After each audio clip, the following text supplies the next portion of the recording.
In the year 1553, a column of warrior monks descended from the mist-shrouded peaks of Mount Song.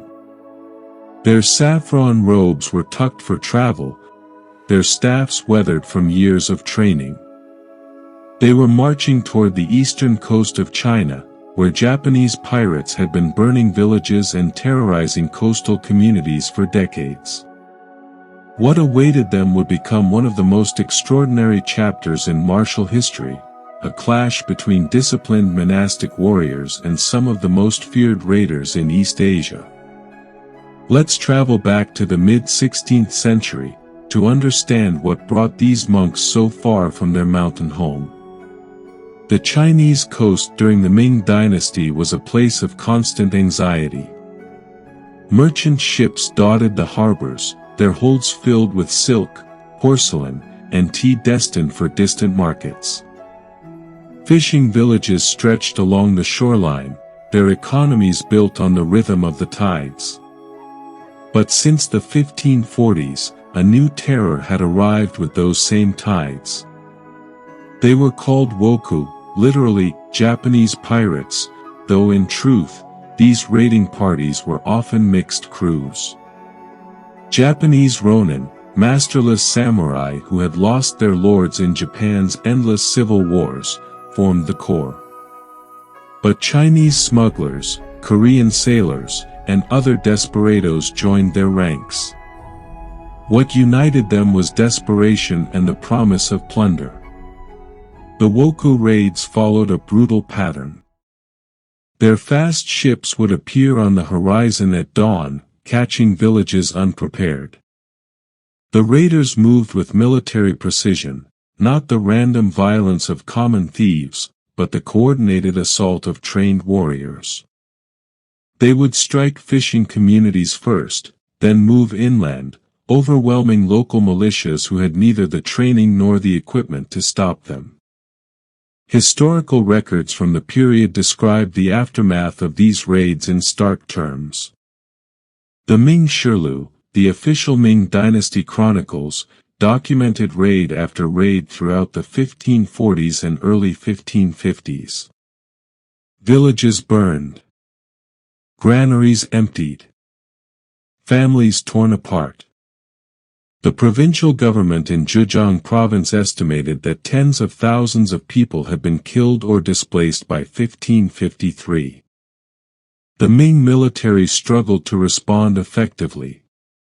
China's army had been designed to face threats from the north, Mongol horsemen on the steppes. The heavily armored, slow-moving infantry units were poorly suited to the swift, amphibious tactics of the woku. Coastal commanders sent desperate reports to the capital, requesting reinforcements, better ships, new strategies.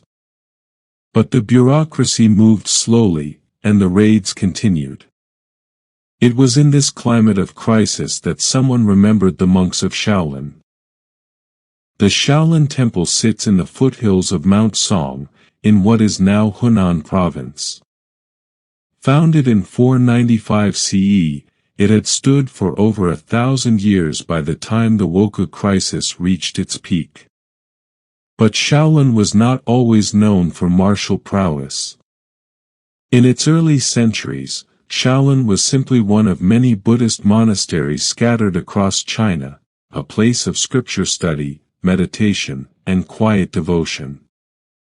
The transformation began gradually, shaped by geography and necessity. The temple's location made it vulnerable. Bandits roamed the countryside, especially during periods of political chaos.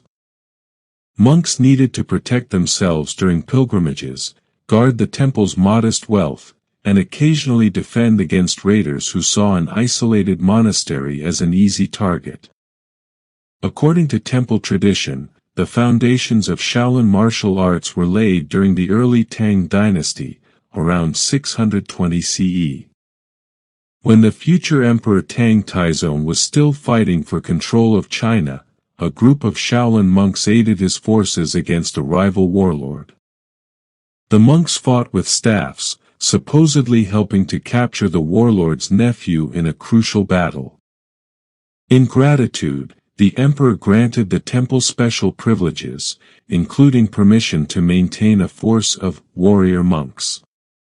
Whether this story is historically accurate in every detail remains debated by scholars.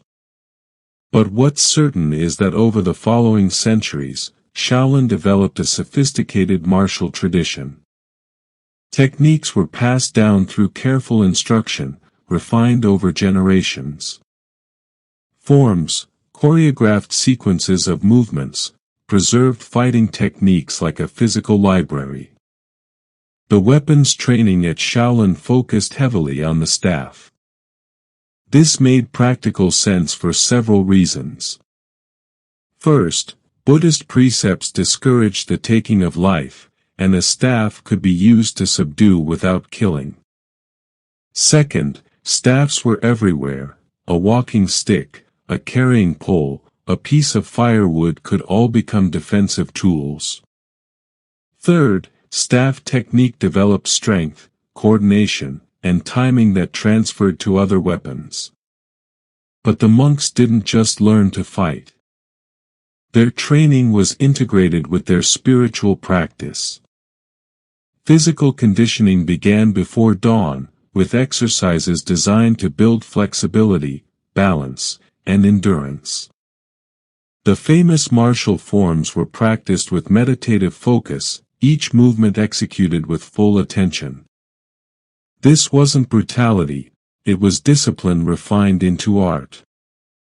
By the 16th century, Shaolin had earned a reputation. Stories circulated of monks who could fight multiple opponents, who moved with uncanny speed, who seemed to predict attacks before they came. Some stories were surely exaggerated, growing taller with each retelling. But the core truth remained: Shaolin monks knew how to fight, and they were willing to do so in defense of others. In 1553, a regional commander named Udayo faced a desperate situation. The Wokou had grown bolder, their raids penetrating deeper inland. Standard military responses had failed. You needed something different, warriors with the discipline to face the skilled Japanese fighters, and the mobility to pursue raiders through the coastal terrain. He thought of Shaolin. Udayo himself had some connection to martial arts circles. Historical sources suggest he had studied staff fighting, and he understood that the monk's training might offer advantages his regular soldiers lacked. He sent a formal request to the temple, asking for assistance in defending the coastal provinces. The abbot faced a difficult decision. Buddhist teachings emphasized nonviolence and compassion for all beings. How could he send monks to war? But those same teachings emphasized protecting the innocent. The coastal villagers being slaughtered and enslaved were innocents. The monks debated, meditated, and finally reached a decision. They would go. But not as conquerors or aggressors. They would fight only to protect, only to defend those who could not defend themselves.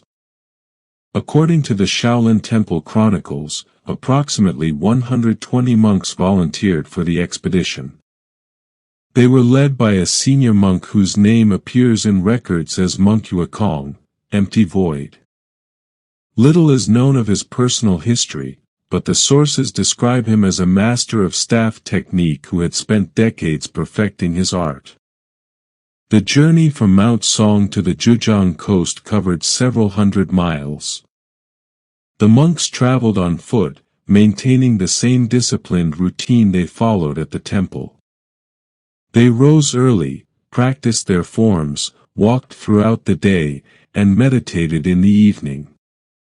Villagers along the route offered them food and shelter, word spreading ahead that the warrior monks of Shaolin were marching toward the sea. When they reached the coastal region in late 1553, they found a landscape scarred by conflict. Burned homes stood as blackened skeletons. Fields had been abandoned, crops rotting unharvested. Survivors huddled in larger towns, afraid to return to their villages. The Wokou seemed unstoppable. The monks' first engagement with the Wokou came near a town called Hangzhou, in northern Zhejiang province. The details come from multiple period sources, including military records and later temple histories. A Wokou raiding party, estimated at around 80 to 100 fighters, had been systematically looting villages along a river valley. They moved with confidence, having faced little effective resistance for months. Local militia forces had scattered before them. The raiders had collected substantial plunder and were beginning their withdrawal back toward their ships. The Ming commander coordinating the defense asked the monks to intercept the raiders at a river crossing. The position was strategic. The raiders would have to pass through a narrow valley with the river on one side and hills on the other. The monks could use terrain to offset the raiders' numerical advantage. Yuekong positioned his monks carefully. Unlike the rigid formations of regular Ming infantry, the monks deployed in smaller groups, with enough space to use their staffs effectively. They waited in silence, their breathing controlled, their minds focused. When the Wokou column came into view, the contrast was stark. The raiders wore mismatched armor scavenged from various sources. Many carried Japanese swords, katanas and shorter wakizashi blades, weapons famous for their sharpness and cutting power. They moved with the casual arrogance of warriors who had faced no real opposition for too long. The monks struck from both sides of the valley simultaneously. Their attack was not a wild charge but a coordinated movement, groups of monks flowing into combat like water finding its course. The staff techniques the monks used had been developed over centuries specifically for these scenarios. A 6-foot hardwood staff in trained hands becomes a devastating weapon. It has reach advantage over a sword, can strike from multiple angles with blinding speed, and can block or deflect blade attacks. The monks targeted hands, knees, and heads, disabling strikes that took fighters out of combat without necessarily killing them. The Wokou, despite their reputation, found themselves facing something unexpected. These weren't frightened villagers or slow-moving infantry. The monks moved with precision, their staffs blurring through defensive patterns and strike combinations. Where a sword wielder needed space to draw and cut, the monk staffs were already in motion, already striking. Historical accounts describe the confusion among the raiders. They were accustomed to fighting opponents who would break and run. But the monks held formation, supporting each other, creating a defensive web that was difficult to penetrate. The battle lasted perhaps 20 minutes, an eternity in close combat, but brief in historical terms. The Wokou, sensing they were taking unsustainable casualties and unable to break the monks' defense, retreated. They left behind their plunder, some of their weapons, and according to Ming military records, approximately 30 dead or wounded. The monks' casualties were remarkably light. Several had been wounded, none seriously. The staff techniques, combined with their disciplined defensive approach, had proved effective against even the skilled Japanese swordsmen. After the first successful engagement, Monk Yuekong's reputation began to spread. Period sources offer glimpses of his character and methods. He was apparently in his 40s during the coastal campaign, considered relatively young for such a senior position at Shaolin but old enough to have decades of training behind him. One Ming officer who worked with him noted his economy of movement, no wasted motion, no unnecessary words. He spoke when necessary, fought when necessary, and otherwise maintained the meditative calm of his monastery. But Yue Kong understood warfare beyond just personal combat. He grasped tactics, terrain, and psychology. After the first battle, he requested meetings with local commanders to share observations about the Woku's fighting methods. The Japanese raiders, he noted, relied heavily on their swords and on intimidation. Their initial charge was fierce, designed to shatter enemy morale. But they seemed less prepared for opponents who would hold position and counterattack methodically. Their armor, while effective against slashing cuts, offered less protection against the crushing impact of staff strikes to joints and limbs. Yue Kong also recognized the raiders' strengths. They were genuinely skilled warriors, many with formal martial training. Their small unit coordination was excellent. They showed no fear in combat. Any strategy had to account for these qualities. He began adapting Shaolin techniques for this specific conflict. Certain staff forms emphasized disarming techniques, using the staff to trap or knock away blades. Other techniques focused on fighting multiple opponents, maintaining defensive circles while creating openings for counterattacks. The monks trained intensively between engagements. They would rise before dawn, practice their forms on beaches or in valleys, refine their techniques based on what they'd learned in combat. This constant adaptation, this willingness to evolve their methods, may have been their greatest advantage. The most significant battle involving the Shaolin monks occurred in the summer of 1553, at a fortified position the Woku had established at Cengang, near modern-day Shanghai. The raiders had grown increasingly sophisticated in their operations. Rather than simply raiding and withdrawing, they had begun establishing fortified camps on the coast. These camps served as bases for extended raiding campaigns and as gathering points for plunder before it was shipped to Japan or other markets. Cengang was one such fortification. The Woku had chosen the position well, a slight rise overlooking a river mouth, with water on two sides providing natural defense. They had constructed wooden palisades and defensive positions. Intelligence suggested approximately 300 to 400 raiders occupied the fort, making it one of their largest concentrations in the region. The Ming commander Udayo assembled a combined force to assault the position. Regular infantry would form the main attack force. The Shaolin monks would serve as a specialized strike unit, targeting specific defensive positions where their close combat skills would prove decisive. The assault began at dawn, following a now familiar pattern. Ming artillery, such as it was, bombarded the palisades. Infantry advanced under this covering fire.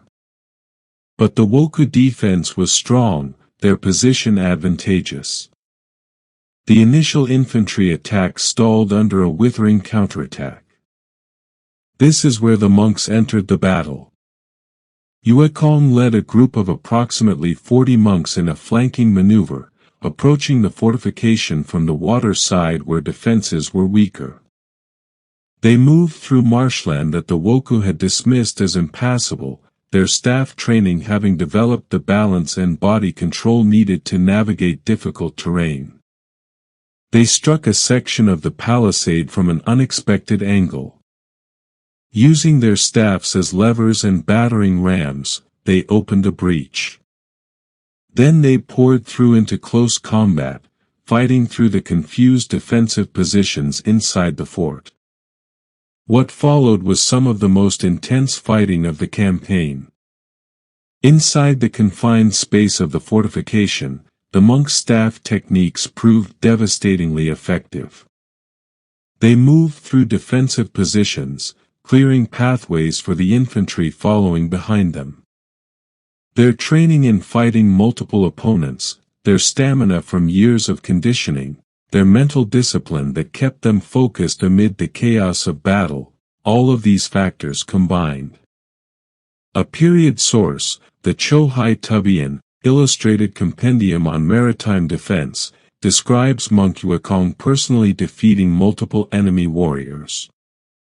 While such accounts may be somewhat exaggerated, they reflect the impression he made on observers. He apparently moved through combat with the same focused calm he brought to meditation. His staff worked precise and efficient. The battle for Cengang lasted most of the day. The Wokou fought fiercely, knowing they had no retreat. But the monks' breach of their defenses had turned the battle's momentum. By evening, the fortification had fallen. Wokou casualties were heavy. Ming records claim several hundred raiders killed or captured. The monks had lost 12 of their number killed in action, with many more wounded. These were the heaviest casualties they would suffer in the campaign. That night, the surviving monks held a quiet ceremony for their fallen brothers, chanting sutras as they had done countless times before in the peaceful halls of their temple. The successful campaign against the Wokou marked a turning point. The fall of Cengang and other fortified positions disrupted the raiders' operational tempo. They could no longer establish secure bases on the Chinese coast, which forced them back toward hit-and-run tactics. While Wokou raids would continue for decades, the problem wasn't truly resolved until the 1560s under General Qi Jiguang's reforms. The crisis of the early 1550s had been weathered. The Shaolin monks returned to their temple in late 1553 or early 1554. They had been away for nearly a year. They came back changed by what they had experienced, the reality of combat, the weight of taking lives even in defense of others, the face of human suffering they had witnessed in the raided villages. Temple records suggest the returning monks underwent a period of intensive spiritual practice, working through the psychological and ethical implications of their actions. They had killed, even while trying to incapacitate rather than execute. They had seen friends die. They carried wounds both physical and spiritual. But they had also saved lives. The villages they had defended remained standing. Families remained together. Children grew up who might otherwise have been killed or enslaved. This too was part of the karmic balance they had to integrate. The monks' reputation was transformed by the campaign. Before, Shaolin had been known primarily within martial arts circles and among those familiar with Buddhist institutions. After the coastal campaign, their name spread throughout China. Songs and stories celebrated the warrior monks who had faced the Japanese pirates. Some of these stories were accurate, others wildly exaggerated, but all contributed to an enduring legend. The techniques the monks developed and refined during the coastal campaign became integral to Shaolin's martial tradition. Later generations of monks studied accounts of these battles, analyzed the tactics, and incorporated lessons into their training. The staff techniques, in particular, were preserved in detailed forms. Students learning these patterns might not realize they were practicing movements developed to counter specific Japanese sword techniques. Each block, each strike, each defensive circle had been tested in actual combat and refined through experience. Other warrior monks would emerge in later periods. In the 1630s and 1640s, during the chaotic transition from the Ming to the Qing dynasty, Shaolin monks fought against both bandit armies and Qing forces. Some sources describe a disastrous battle in the 1640s where Ming loyalist monks defended their temple against Qing attack, resulting in severe damage to Shaolin and significant loss of life. The relationship between martial skill and spiritual practice remained complex. Some Buddhist thinkers criticized the monks' involvement in warfare, arguing it violated fundamental precepts. Others defended it, pointing to the doctrine of skillful means, the idea that enlightened compassion sometimes requires difficult actions to prevent greater harm. The monks themselves seemed to maintain an internal balance. They never became primarily a military force. The vast majority of Shaolin monks never participated in combat. The martial arts remained one component of a broader practice that emphasized meditation, scriptural study, and spiritual development. Beyond Yuekong, other individual monks emerged from the coastal campaign with notable reputations. Historical records mention several by name, though details about their lives are often fragmentary. Monk Tianyuan, whose name meant natural origin, was noted for his skill with the broadsword in addition to the staff. He apparently came from a military family before entering monastic life, bringing tactical knowledge that proved valuable during the campaign. Period sources credit him with developing training methods that helped the monks adapt to fighting armored opponents.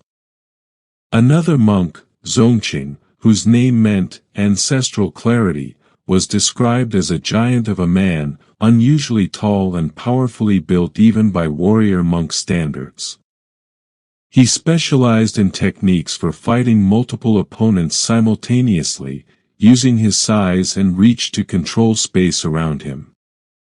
Temple traditions suggest he personally protected Yuekong during several engagements, watching his commander's flanks while Yuekong directed the broader tactical situation.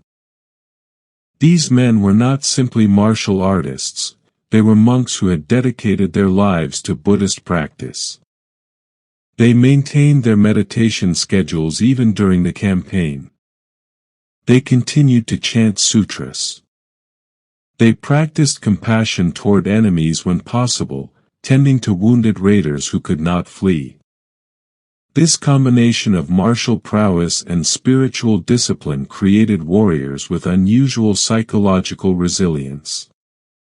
The mental training of meditation, the cultivation of mindfulness, the Buddhist understanding of impermanence, all of these gave the monks resources for dealing with the trauma of combat that typical soldiers lacked.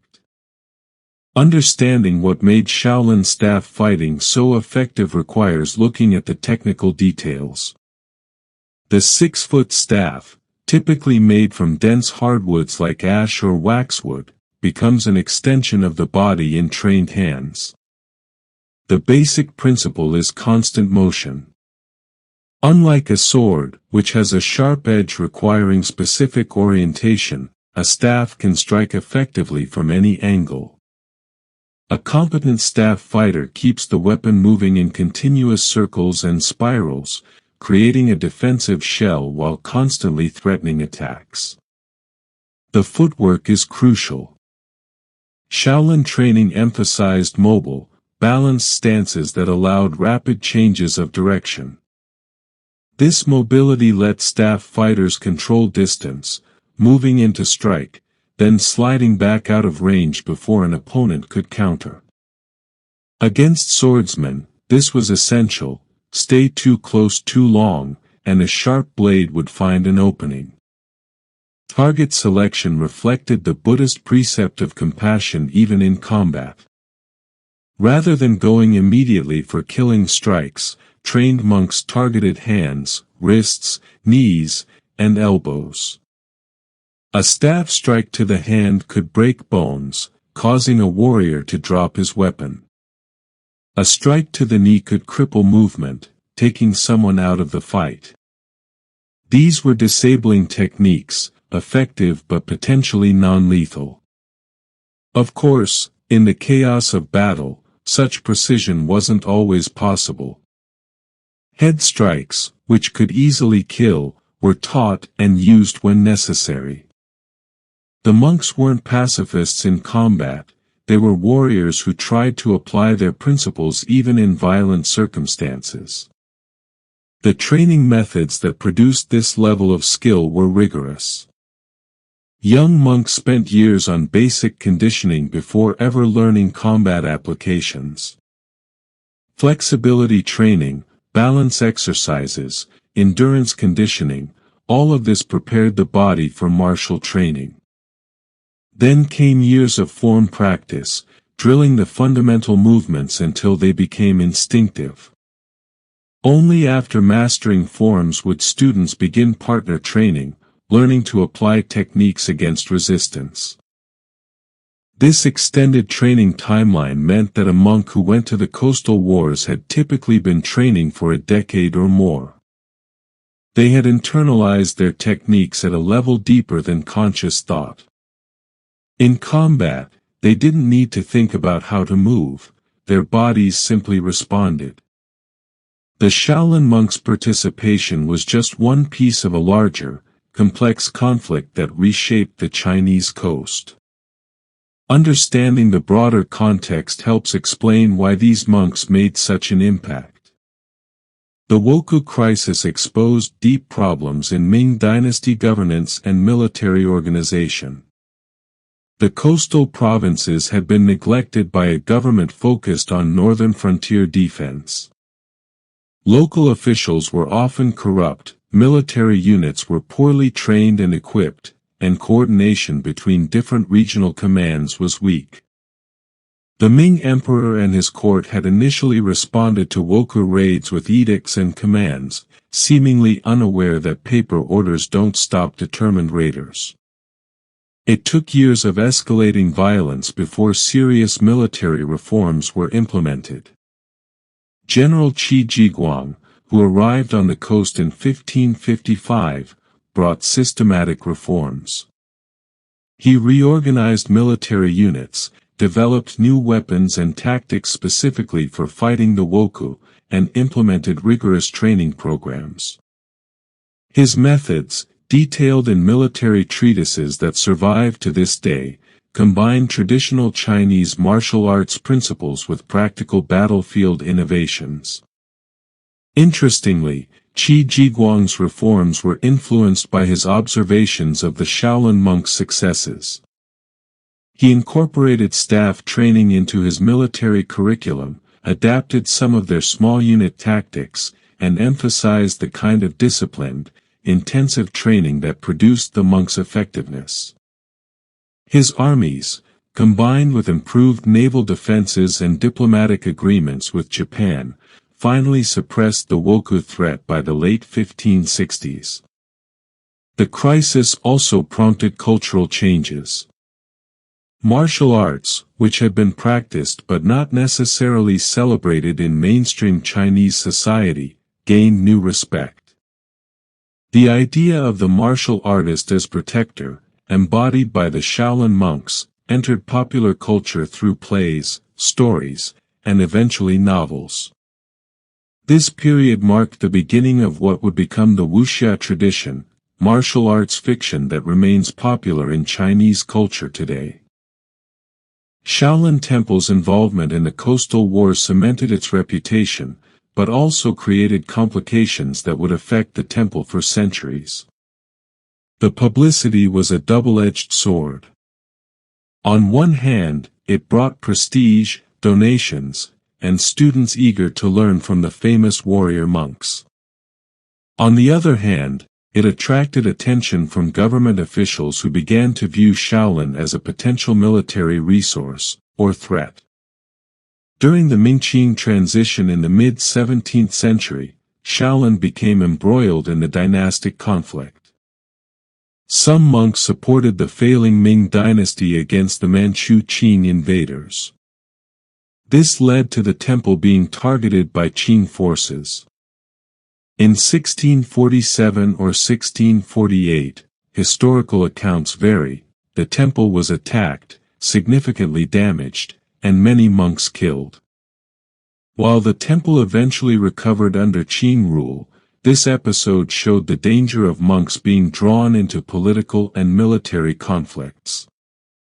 The martial traditions themselves evolved and spread.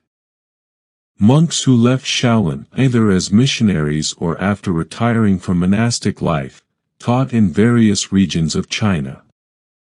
Different branches and schools developed, each claiming lineage from Shaolin techniques. Some of these claims were legitimate, others more questionable, but all reflected Shaolin's immense cultural influence. The temple experienced periods of flourishing and decline over the following centuries. Sometimes it enjoyed imperial patronage, other times it faced persecution. The martial arts tradition persisted through all these changes, passed down from master to student in an unbroken chain. In the 20th century, Shaolin faced perhaps its greatest challenge. The Cultural Revolution of the 1960s and 70s targeted traditional culture, including martial arts and Buddhism. Temples were closed, monks dispersed, and invaluable texts and artifacts destroyed. Shaolin's martial tradition might have been lost entirely. But it survived, preserved by monks who continued to practice in secret, and by martial artists outside the temple who maintained techniques learned from Shaolin masters. When China's policies shifted in the 1980s, Shaolin began to recover. Today, the temple is again active, training monks in both spiritual practice and martial arts, though the context is vastly different from that of the warrior monks who marched to the coast 5 centuries ago. The story of the Shaolin monks fighting Japanese pirates raises questions that extend beyond history or martial arts. What does it mean to be a warrior monk? How do you reconcile spiritual practice with violence? The monks themselves struggled with these questions.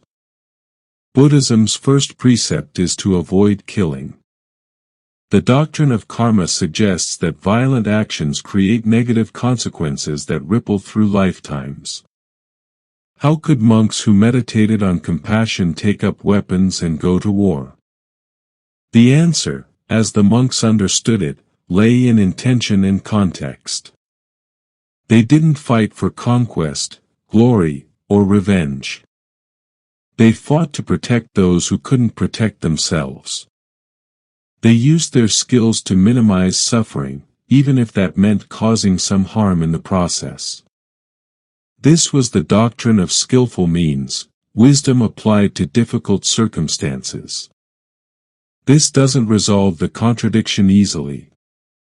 The monks who returned from the coast had killed. They had seen friends die. They carried trauma. But they also had saved countless lives. The villages they defended remained standing.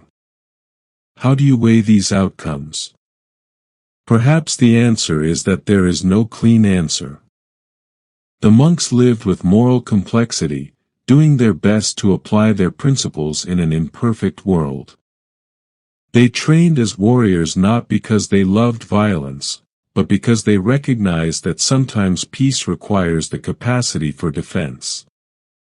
This tension between spiritual ideals and worldly necessities runs through many religious traditions. Christian knights, Islamic warriors, Hindu kshatriyas, all faced similar questions about how to reconcile martial service with spiritual devotion. The Shaolin monks' answer was distinctive but not unique: cultivate compassion and wisdom, train the body and mind, and use force only when necessary to protect life. The warrior monks of Shaolin marched to the coast in 1553 as an act of compassion. They fought not because they sought glory, but because people were suffering and they had the skills to help. Their story is one of discipline, courage, and the complex choices that arise when spiritual principles meet worldly necessity. The battles they fought are long past. The Wokou who terrorized the Ming coast are centuries gone. But the questions they faced remain relevant. How do we respond to violence? When is force justified? How do we maintain our principles under pressure? These are human questions, as alive today as they were on those beaches 500 years ago. The temple on Mount Song still stands. Monks still practice their forms in its courtyards, moving through patterns refined by generations, including those warriors who fought beside the sea. The staffs strike the air in the same rhythmic patterns, though now in practice rather than combat. The legacy continues, not as a celebration of violence, but as a reminder that sometimes wisdom requires us to stand between the vulnerable and those who would harm them. As you drift toward sleep, perhaps you can imagine those mountains where the temple sits. The morning mist rising between peaks. The sound of practice staffs echoing through courtyards. The quiet discipline of warriors who sought not to conquer, but to protect. Their battles are done, their struggles past, but their story remains, a testament to the possibility of strength guided by compassion, of power tempered by wisdom. Rest now, as those warrior monks rested after their long march home, having done what they believed was right, having protected those who needed protection, having lived up to their principles in an imperfect world. May you find the same peace they sought, the peace that comes not from avoiding difficulty, but from facing it with discipline, courage, and compassion.